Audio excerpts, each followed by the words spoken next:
Look today. Well, the site for the proposed Saratoga Springs Code Blue shelter has been officially approved. I've got details.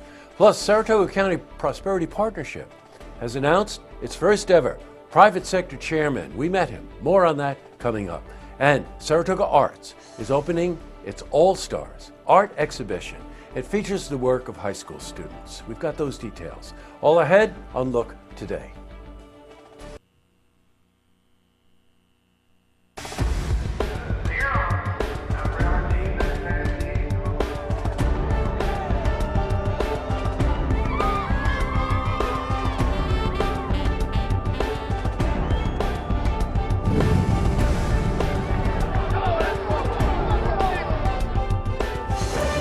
Welcome everyone. Yes, we're back.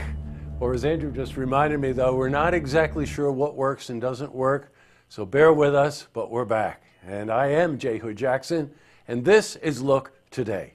Well, in tonight's program, I sit down with Claudia Bramer. She's supervisor for Glens Falls Ward 3, and she's here. I talk about a very important initiative that might ban plastic bags in Warren County. And I also sit down with Lori LaFon. Now, she's the executive director of Friends of the IBA, and she's here. I talk about the Acres for Owls, a fundraising campaign. Now, there are only a few days left on this one, so you want to see this interview. Plus, we have your weather for the Tri-North counties, but first, these headline stories. Well, in our lead story, outside of the fact that we're back, the site for the proposed Saratoga Springs Code Blue shelter has been approved. After much deliberation, even lawsuits, the Zoning Board of Appeals voted unanimously to qualify the shelter as a neighborhood rooming house. Now, a lawsuit was brought back way back in July, you might remember, by neighbors, saying that the proposed site does not belong in a residential area. Well, we are in contact with Shelters of Saratoga, and we're going to have more on this in the coming days.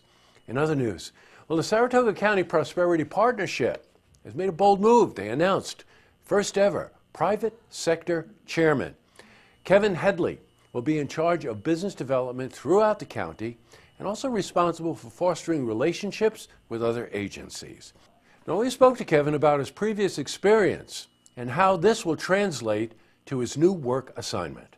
The experience that I have as a CPA, as a professional that's helping businesses all the time, I understand what those businesses need, things that they're looking for, what they need to do to grow and thrive in this community. So I can bring that experience and that knowledge base here at the Prosperity Partnership as well. Congratulations, Kevin, and everyone at Prosperity Partnership. All right, switching from news to weather. Guess what? We're going to get rain, lots of it. It's going to start tonight and last the next few days. Well, let's see how the week is shaping up. For a more detailed look at our weather, let's head to the Glens Falls Weather Center for a look at your first forecast. Thanks, Jesse. I'm meteorologist Clarence Ponster with your first look weather update here on Look TV. Let's take a look at the national map for tonight. We do have high pressure across our area. There's a lingering cold front departing New England. Then we have to pay attention to this warm front advancing into the upper Midwest. We have a few areas of low pressure over the U.S.-Canadian border that can make its way through the northern plains, and it could eventually make its way into our area. Overnight lows, very cold. 16 Scranton, 5 Albany, 5 Bangor, 3 in Burlington. Across the area locally, 7 Clifton Park, 4 in Saratoga Springs, 6 in Greenwich and Whitehall. And as you head towards Glens Falls, we'll cool down to an overnight low of just 5 degrees and even lower single digits towards Johnsburg and Pyersville. So a very cold night. Make sure you have that extra layer. Make sure you have that extra cup of hot cocoa or hot coffee. Then partly sunny skies will be about 30 degrees, so not as bad on Wednesday. Walking out the door, though, be prepared for single-digit wind chills under partly cloudy skies, 8 to 12 degrees through the 8 a.m. hour. And we're in for some messy weather. If you want dry weather, enjoy Wednesday. Thursday, we could have some rain, maybe freezing rain with highs in the mid-40s.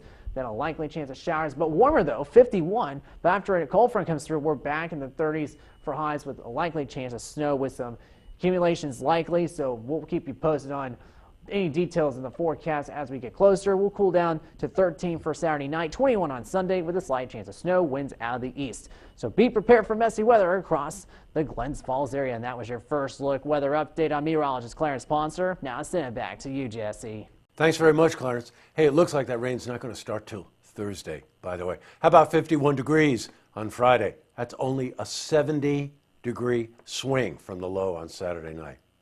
Unreal. Back to the news. Saratoga Arts is opening It's All Stars Art Exhibition. It opens this Saturday. And the exhibition will feature art by high school students from all over the region. And the exhibition will provide a unique opportunity for art students to exhibit in a very professional gallery setting. Well, some of the schools that will be represented: Saratoga, South Glens Falls, and Galway. All right, up next, I sit down with Claudia Bramer. She's supervisor at Glens Falls Ward 3, and she's here to talk about a very important initiative that might ban plastic bags in Warren County. I also sit down with Lori LaFond. She's the executive director of Friends of the IBA. She's here to talk about the Acres for Owls fundraising campaign. A reminder, there's only a few days left on this, so be sure to watch this interview. First, if you see news happening, you want to share a story idea, how about join us for an interview? Give us a call on the hotline. The number is 798-8000. Well, that's all the time we have for this edition of Look Today. The lookout tonight goes to all of us. In case you've been living under a waterfall someplace, we took a lot of damage to our studio here in Saratoga over the holiday weekend, which is why we have not been on air. If you've been following us on Facebook, you know what I'm talking about. But if not, we sustained a lot of damage, a lot of equipment loss and whatever. And this small but mighty team here of Andrew and Drew and Antoinette and Dana and Norm and Jack and Joel, if we didn't pull together, I wouldn't even be doing this broadcast right now. So it'll take us a couple of days to shake it off, try to remember what it was that we do, and also make sure that all the microphones are working and everything else. But it's a real pleasure to be back. And once again, thank you very much for your outreach. I heard from a lot of people. And the common thread was, we miss you guys, get back on air. Tonight on Look TV, Queensbury Town Board meeting. And don't forget, tune in tomorrow night for the stories that matter to you. We're back.